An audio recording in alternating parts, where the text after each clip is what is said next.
First contact, unexpected visitors. The vast expanse of space stretched endlessly before Captain Sarah Chen as she gazed out the viewport of the International Space Station horizon. It was humanity's most ambitious project yet, a permanent research outpost orbiting Mars designed to pave the way for eventual colonization. Sarah had dreamed of this moment since childhood, and now, as the station's commanding officer, she felt the weight of humanity's hopes resting on her shoulders. "Captain, we're picking up an anomalous reading." Lieutenant Raj Patel's voice crackled through the comm system, interrupting Sarah's contemplation. She turned away from the viewport, her brow furrowing. "What kind of anomaly, Raj?" she asked, making her way to the control center. It's unlike anything we've ever seen before. A massive energy signature approaching rapidly from the outer solar system." Sarah's heart raced as she entered the control center.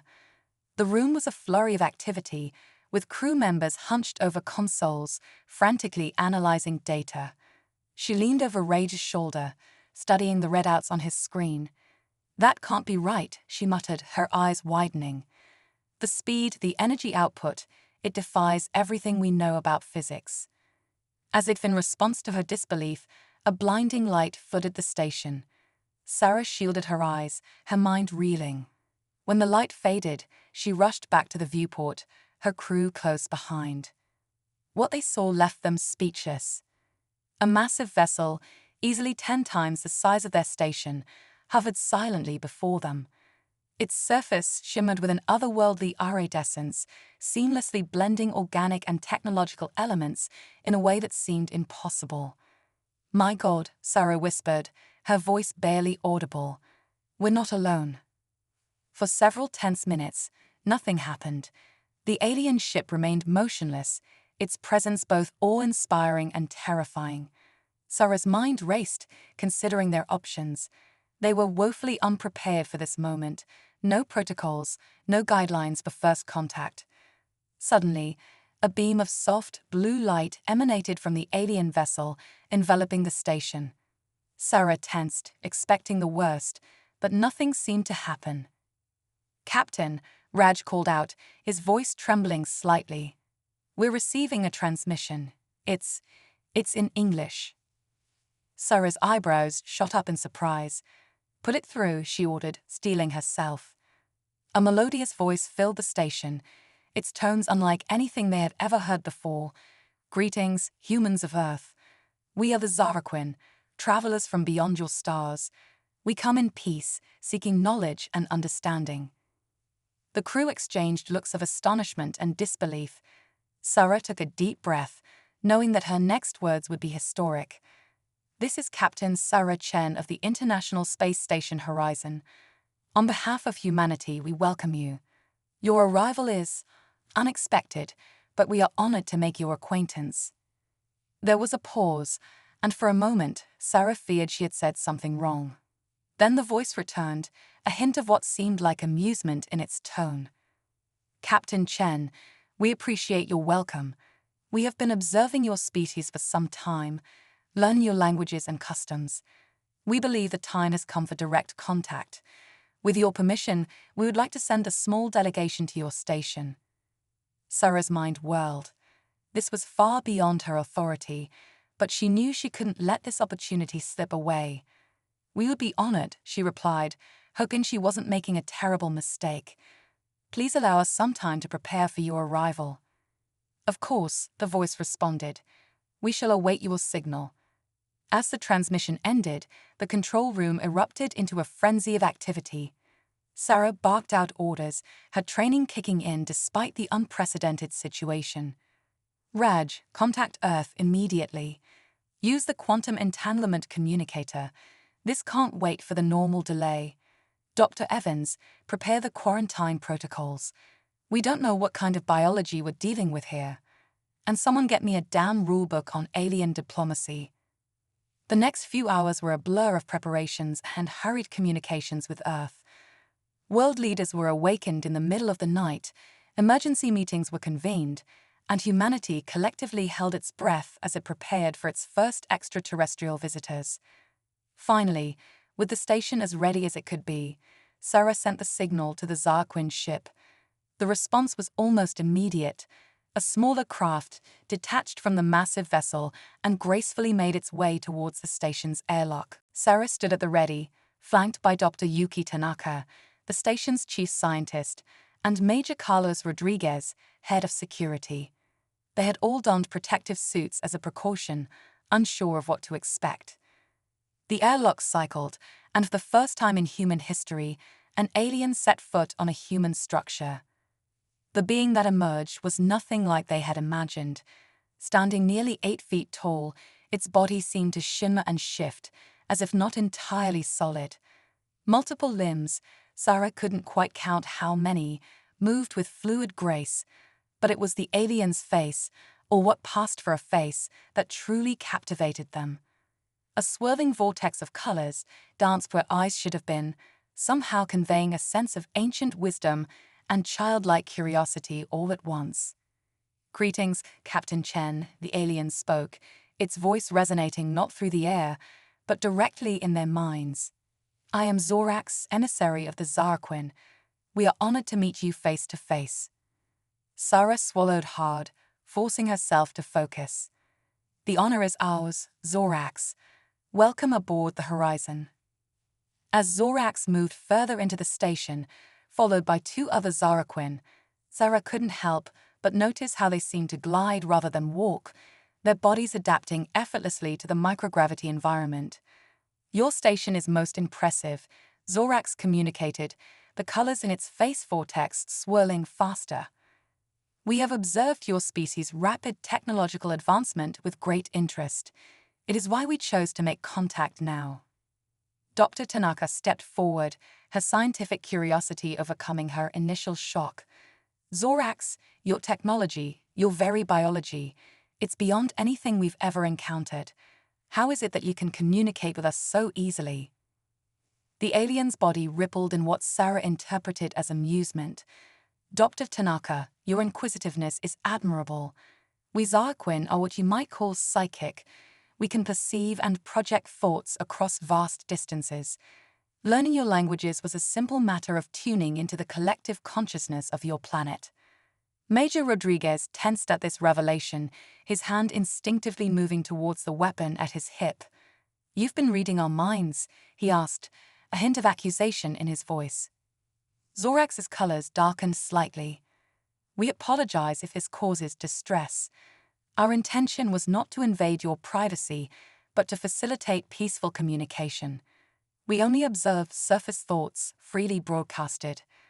Sarah raised a hand, silencing Rodriguez before he could respond. "We understand, Zorax. This is all very new to us. Perhaps you could tell us more about why you've chosen to make contact now." The alien's colors brightened once more. "Of course, Captain. We have been watching your species for many of your centuries, witnessing your triumphs and struggles. We believe that humanity has reached a crucial point in its development, a crossroads, if you will." Zorax paused, its body seeming to pulse with energy. "Your potential is immense, but so too are the challenges you face. Climate change, dwindling resources, political divisions, these threaten to tear your civilization apart. We have seen it happen to other species, and we wish to prevent such a fate for humanity." Sarah's mind reeled at the implications. "Are you offering to help us?" she asked, hardly daring to believe it. "In a manner of speaking," Zorax replied, "we cannot simply give you solutions that would stunt your growth as a species. But we can offer guidance, share knowledge that might help you overcome your challenges. In return, we hope to learn from you." "Learn from us?" Dr. Tanaka asked, surprised. "What could we possibly teach beings as advanced as you?" Zorax's colors swirled in a pattern that somehow conveyed warmth. "You underestimate yourselves, Dr. Tanaka. Your creativity, your resilience, your capacity for growth, these are traits that we admire greatly. The Zarquin have existed for millions of years, but in that time, we have lost something of our adaptability, our drive to innovate. We believe that by interacting with humanity, we can rekindle that spark within ourselves." As the implications of Zorax's words sank in, Sarah felt a mixture of hope and trepidation. This was an opportunity beyond imagining, a chance for humanity to take its place among the stars, to overcome its greatest challenges. But she also knew that such monumental changes would not come without resistance and conflict. "Zorax," she said, choosing her words carefully, "your offer is incredibly generous. But I'm sure you understand that a decision of this magnitude can't be made by just us. The leaders of our world will need to be consulted, and our people will need time to adjust to the reality of your existence." The alien's colors pulsed in what Sarah was beginning to recognize as understanding. "Of course, Captain Chen. We have waited centuries to make contact. We can certainly wait a bit longer for your species to come to a consensus. We will remain in orbit around Mars, ready to continue our discussions when you are prepared." As the Zaraquin prepared to depart, Zorax turned once more to Sarah. "Captain, we leave you with a gift, a small data crystal containing some of our basic scientific knowledge. Consider it a gesture of good faith and a glimpse of what our cooperation could achieve." Sarah accepted the crystal, a small, multifaceted object that seemed to glow from within. "Thank you, Zorax. We'll study it carefully." As the airlock cycled and the Zaraquin departed, Sarah turned to her crew, seeing her own mix of emotions reflected in their faces. "Well," she said, a wry smile tugging at her lips, "I don't think any of us expected our mission to turn out quite like this. Dr. Tanaka, I want you and your team to start analyzing that crystal immediately. Major Rodriguez, double-check all our security protocols. And someone get me a direct line to the UN Security Council. We've got a lot of work to do." As the crew dispersed to their tasks, Sarah allowed herself one more glance out the viewport, where the massive Zarquin ship still hovered, a silent testament to the new era humanity was entering. "Welcome to the universe, humanity," she murmured to herself.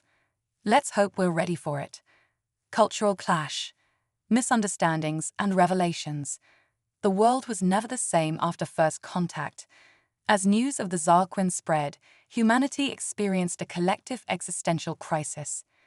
Religions grappled with the implications, governments scrambled to adapt, and social media exploded with theories ranging from the plausible to the absurd. Captain Sarah Chen found herself thrust into the spotlight, her face plastered across every news outlet on Earth. Alien Whisperer, they called her, much to her chagrin.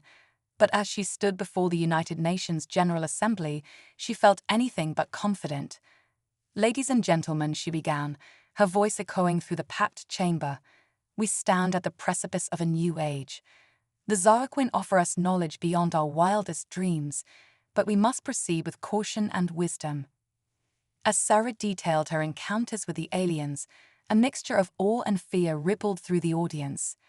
When she finished, the chamber erupted into chaos, delegates shouting over each other in a cacophony of languages. Meanwhile, aboard the International Space Station Horizon, Dr. Yuki Tanaka was making a startling discovery. "This can't be right," she muttered, running the analysis again. The data crystal the Zaraquin had gifted them contained information that defied their understanding of physics.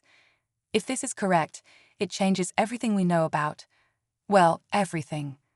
Just then, an alarm blared through the station. Lieutenant Raj Patel's voice came over the comms, panic evident in his tone.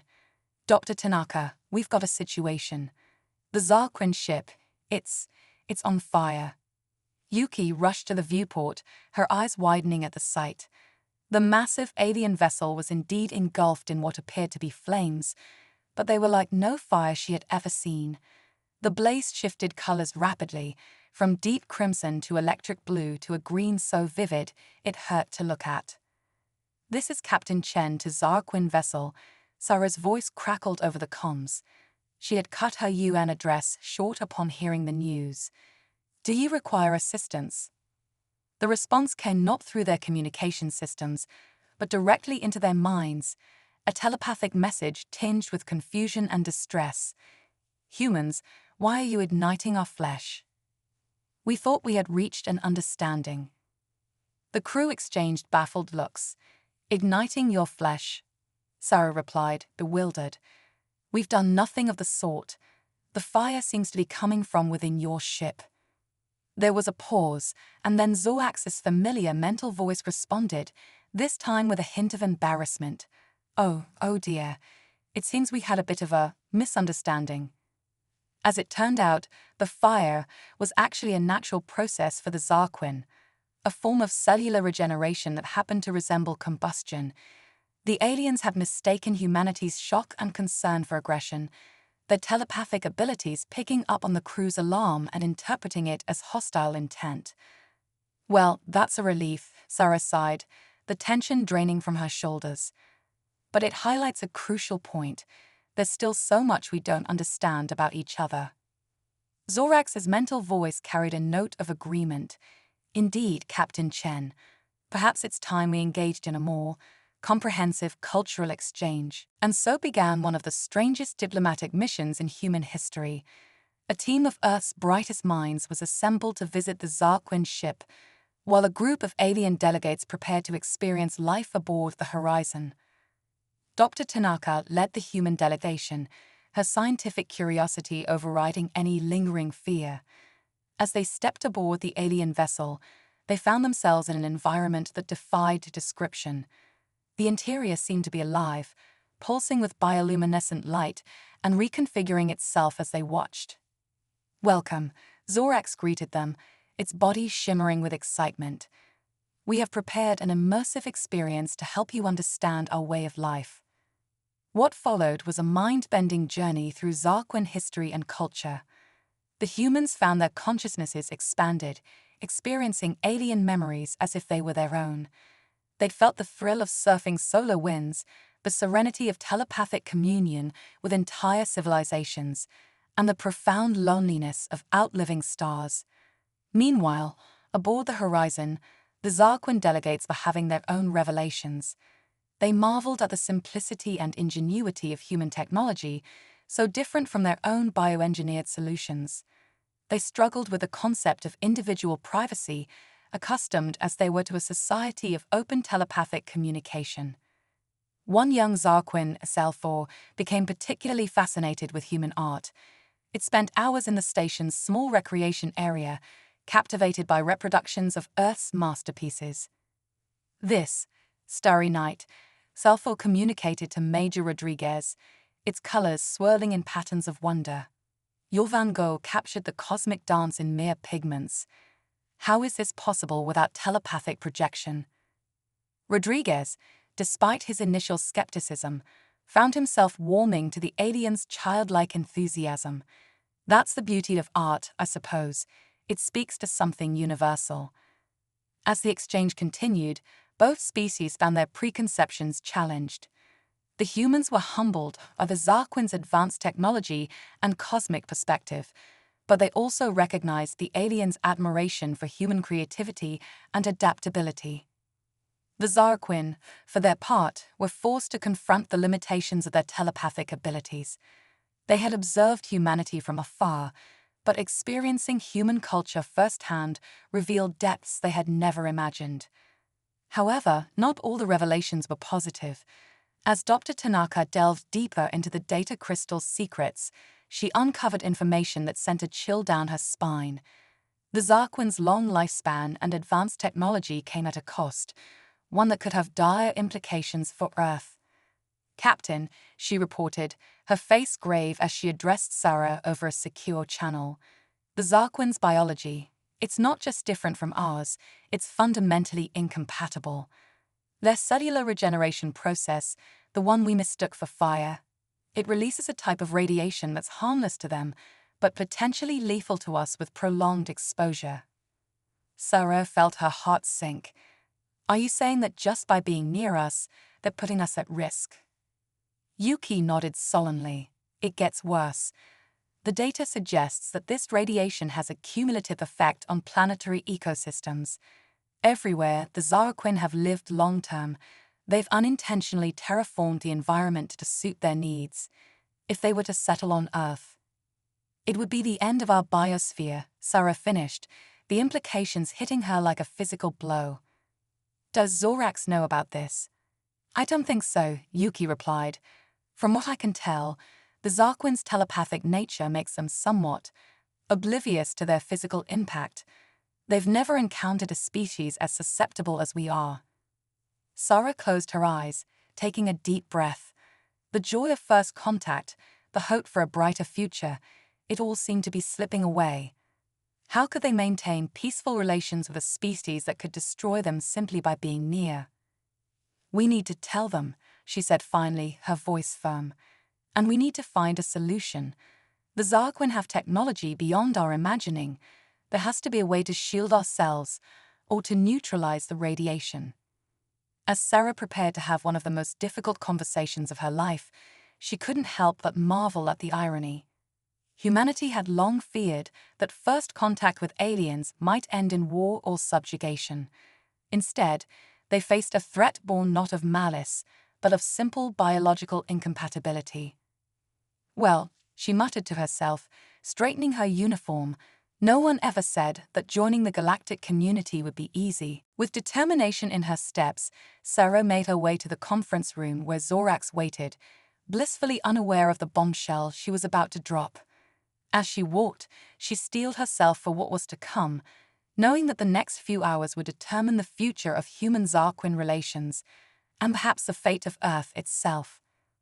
The door slid open, and Sarah stepped into the room, ready to face the greatest diplomatic challenge in human history. Zorax, she said, her voice steady despite her inner turmoil, we need to talk. Crisis point, the cosmic conundrum. The tension in the conference room was palpable as Captain Sarah Chen faced Zorax, the shimmering alien's colors swirling in patterns of concern and confusion. Incompatible radiation. Zorax's mental voice echoed, a mixture of disbelief and horror coloring the alien's thoughts. By the cosmic winds, how could we have been so blind? Sarah leaned forward, her face a mask of determination. This isn't the end, Zorax. It's a challenge, one that both our species need to face together. As news of the biological incompatibility spread, Earth erupted into chaos. Social media exploded with hashtags like #CosmicCurse and #AlienApocalypse. Conspiracy theorists had a field day, their wildest fantasies seemingly confirmed. Meanwhile, aboard the Horizon, a crack team of human and Zarquin scientists worked tirelessly to find a solution. Dr. Yuki Tanaka found herself in the surreal position of explaining basic radiation shielding to beings who could manipulate gravity on a whim. It's like trying to teach quantum physics to a toddler, she muttered to herself, except the toddler is 1,000,000 years old and can read my mind. The Zarquin, for their part, were equally frustrated. Zelthor, the young alien art enthusiast, projected its thoughts with an intensity that gave the human scientists headaches. Why can't we simply alter your genetic structure to withstand our presence? We've done it countless times for ourselves. Major Carlos Rodriguez, who had taken on the role of cultural liaison, pinched the bridge of his nose. For the last time, Zelthor, we can't just rewrite our entire species' DNA. We're not Play-Doh. As the days stretched into weeks, tensions mounted both in space and on Earth. The initial wonder of first contact had given way to fear and suspicion. Nations that had been on the brink of war now found common ground in their distrust of the aliens. In a desperate bid to ease tensions, Sarah proposed a radical idea, a live, global broadcast from the Horizon, showing humanity the efforts being made to resolve the crisis. "Are you out of your mind, Captain?" Lieutenant Raj Patel exclaimed when she shared her plan. "You want to put our alien problem on intergalactic Instagram?" Sarah's eyes blazed with determination. "This isn't just about solving a scientific problem anymore, Raj. It's about trust. Humanity needs to see that we're all in this together, humans and Zarquin alike." And so, in a move that would go down in history as either brilliantly daring or spectacularly foolish, the cosmic collaboration, Livestream, was born. Billions tuned in as cameras captured the controlled chaos of the Horizon's main laboratory. Humans in lab coats scurried about, consulting holographic displays that flickered with alien symbols. Zarquin floated serenely, their bodies pulsing with bioluminescent patterns that seemed to correspond with complex mathematical equations. Dr. Tanaka became an overnight sensation, her calm explanations of mind-bending concepts earning her the nickname the Cosmic Translator. Selfo's childlike enthusiasm and frequent pop culture references. Apparently, the alien had become obsessed with human entertainment during its cultural exchange, made it an unlikely social media darling. But it was the unexpected breakthrough that truly captured the world's imagination. As Yuki and Selfo argued over the feasibility of creating a planet-wide radiation shield, a junior engineer named Aisha Kapoor spoke up, her voice barely audible over the din. "What if we're thinking about this all wrong?" she said, her eyes wide with sudden inspiration. "We're trying to block the radiation, but what if we could harness it instead?" The room fell silent as Aisha explained her idea. The Zarquin's cellular regeneration process released energy that was harmful to humans. But what if that energy could be captured and converted into a clean, nearly limitless power source? Holy quantum entanglement, Raj breathed, his mind racing with the implications. "We're not looking at a crisis, we're looking at the solution to Earth's energy problems." The live stream exploded with excitement as the combined human-Zarquin team began to explore Aisha's concept. Viewers watched in real time as complex simulations were run, while theories were proposed and discarded, and slowly, improbably, a solution began to take shape. The plan that emerged was audacious in its scope, a network of orbiting satellites that would not only shield Earth from the harmful effects of Zarquin radiation, but also beam clean energy directly to the planet's surface. "We're calling it Project Cosmic Harmony," Sarah announced to the cameras, her face alight with hope. "It's more than just a technological solution. It's a symbol of what we can achieve when we work together across the stars." As the broadcast concluded, the mood on Earth had shifted dramatically. The hashtag Cosmic Harmony trended globally, with millions sharing messages of hope and unity. The image of Dr. Tanaka and Selfo hugging, or what passed for hugging with a being of semi-solid light, became the most shared photo in social media history. But even as celebration erupted across the globe, Sarah felt a nagging sense of unease. Building Project Cosmic Harmony would require resources and cooperation on a scale humanity had never achieved before, and there were still those who viewed the Zarquin with suspicion and fear. As she gazed out at the stars, Sarah couldn't shake the feeling that their greatest challenges still lay ahead. The universe, it seemed, had a way of continually upping the ante. "Captain," Rage's voice interrupted her thoughts, "we're picking up some strange readings from Mars. You might want to see this." Sarah's heart sank as she hurried to the control room. It seemed the cosmic conundrum was far from over. As she braced herself for whatever new challenge awaited, one thought echoed in her mind. In the vast theater of the cosmos, humanity's next act was about to begin, and this time the stakes were higher than ever before. Quantum Quandary, the Martian Enigma. The control room of the Horizon buzzed with nervous energy as Captain Sarah Chen stared at the holographic display, her brow furrowed in concentration. The readings from Mars pulsed an angry red, defying all known laws of physics. "What in the name of Schrödinger's cat are we looking at?" Sarah muttered, her eyes darting between the incomprehensible data streams.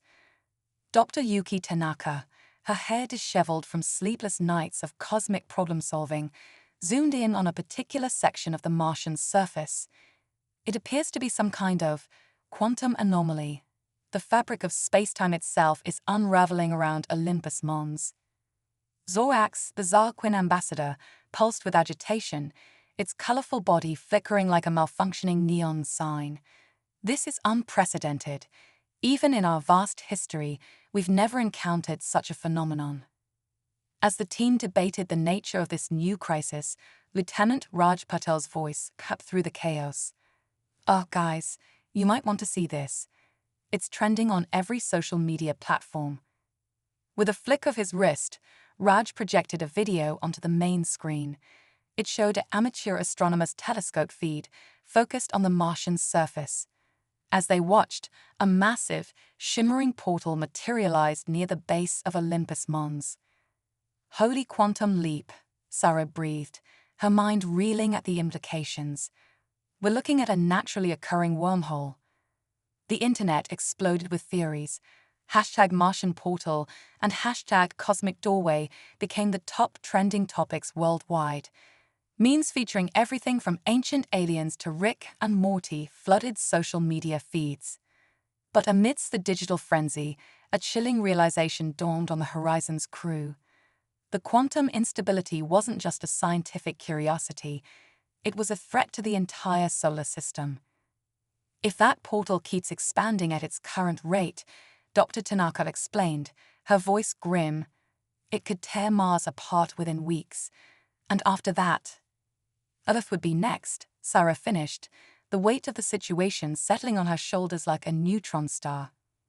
In a twist of cosmic irony, humanity found itself facing an even greater threat than the Zarquins' unintentional radiation.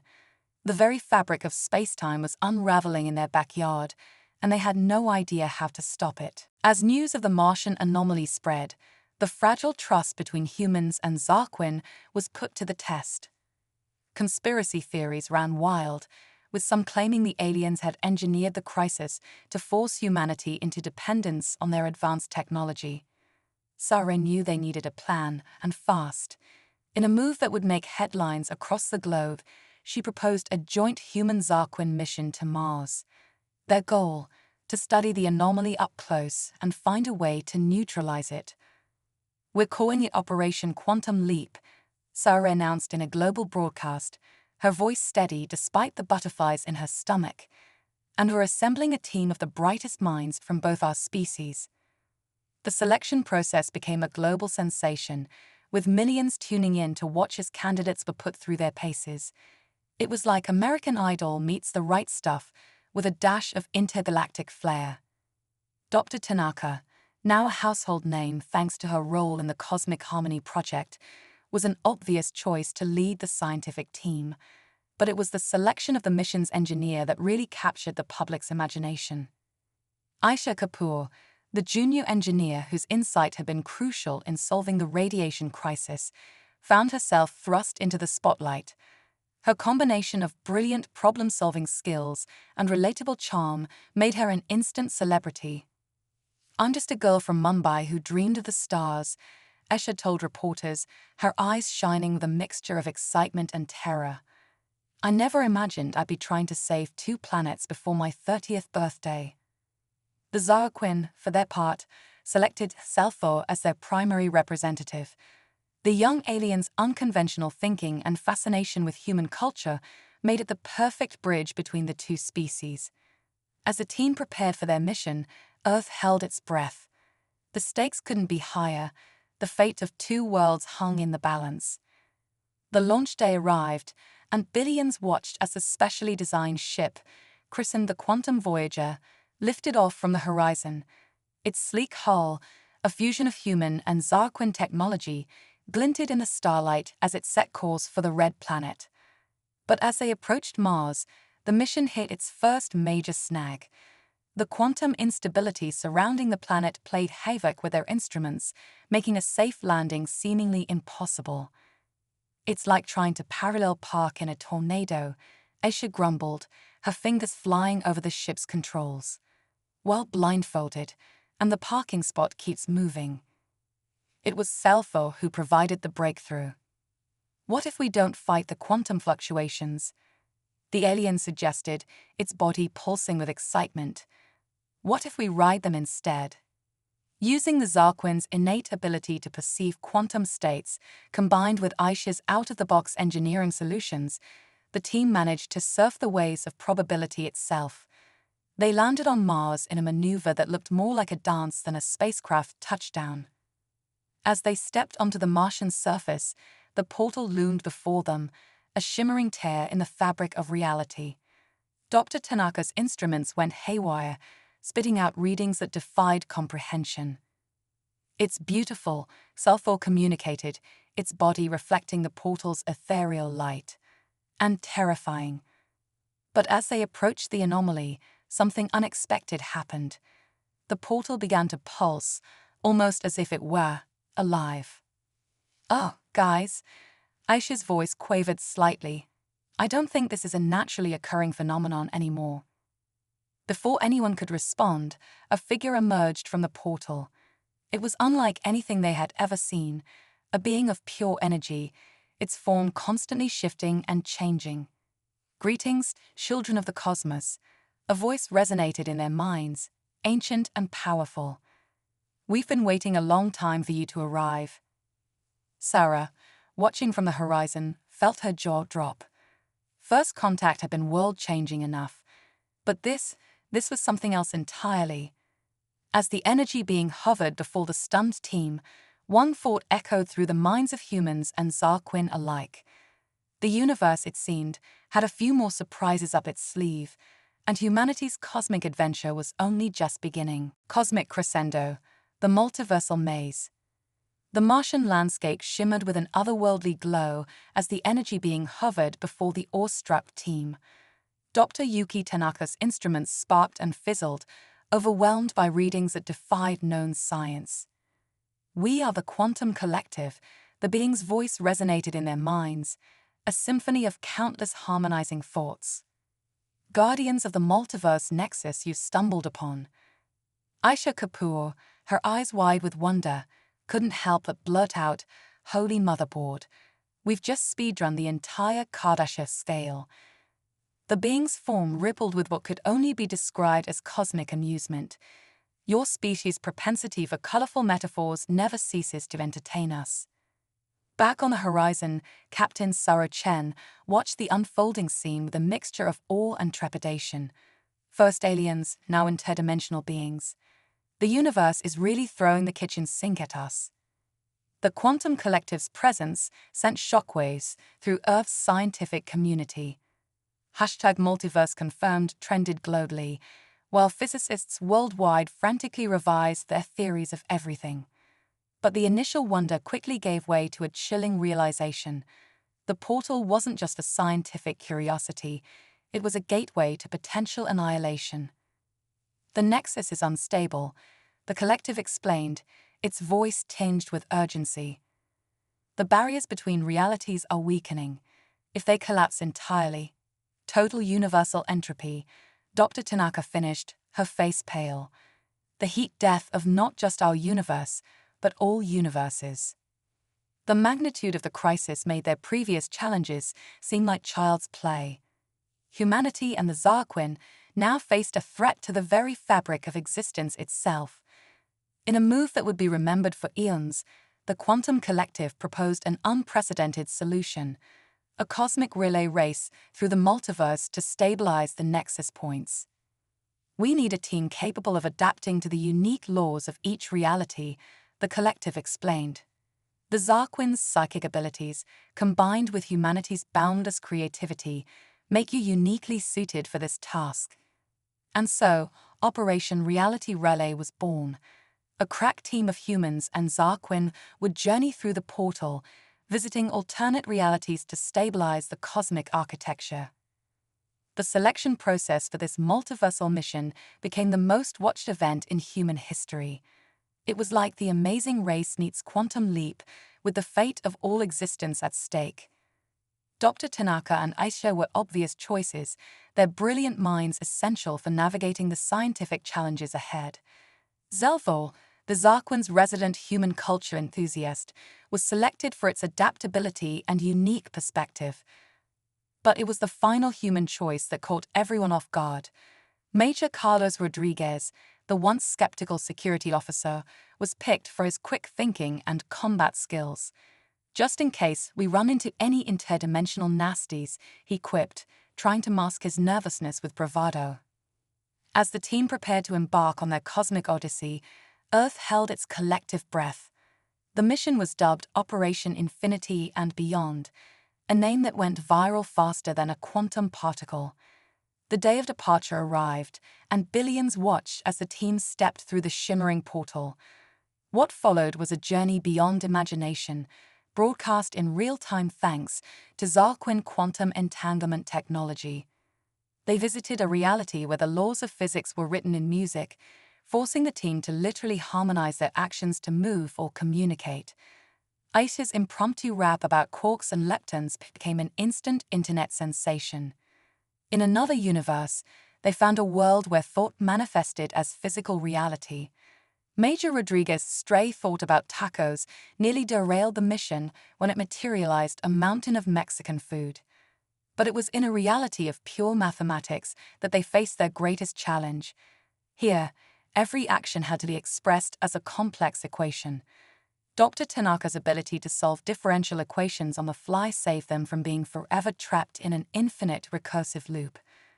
As they hopscotched across realities, stabilizing nexus points, and narrowly escaping cosmic calamities, the team's adventures captivated the multiverse. #CosmicCrew became the first hashtag to trend across multiple dimensions. But with each reality they visited, a pattern began to emerge. The instabilities weren't random, they were caused by something or someone. In the final universe, a reality of pure energy and consciousness, they discovered the truth. A rogue faction of multiversal beings was deliberately destabilizing the cosmos, believing that from the chaos of total collapse, a perfect universe would emerge. The final confrontation played out on a canvas of swirling galaxies and collapsing stars. It was human ingenuity, Zarquin's psychic power, and the wisdom of the quantum collective against the raw power of the cosmic terrorists. In a moment that would be replayed across countless realities, it was Aisha's out-of-the-box thinking that saved the day. She proposed using the very instabilities their enemies had created against them, turning their own chaos into a multiversal prison. As the dust settled and the team prepared to return home, they realized how much had changed. Humanity had taken its place among cosmic civilizations, the Zarquin had rediscovered their sense of wonder, and the multiverse itself had been forever altered by their actions. Stepping back through the portal onto Martian soil, they were greeted by thunderous applause, not just from Earth, but from countless worlds across the cosmos that had watched their journey. Captain Sarah Chen, tears in her eyes, welcomed them home. "You've not only saved our world," she said, her voice choked with emotion. "You've given us a place in the greatest community imaginable." As news of their success spread, Earth erupted in celebration. The image of a human hand clasped with a Zarquin appendage, silhouetted against a backdrop of infinite realities, became a symbol of hope and unity across the cosmos. The universe, it seemed, would never be the same, and humanity's greatest adventure was only just beginning. In the depths of space, on worlds beyond imagination, a new phrase entered the lexicon of countless species: "May your journey be as bold as the cosmic cruise." And somewhere, in a reality beyond comprehension, the quantum collective smiled, knowing that the tapestry of existence was now in good hands. The end, or perhaps just a new beginning in the infinite cosmic story.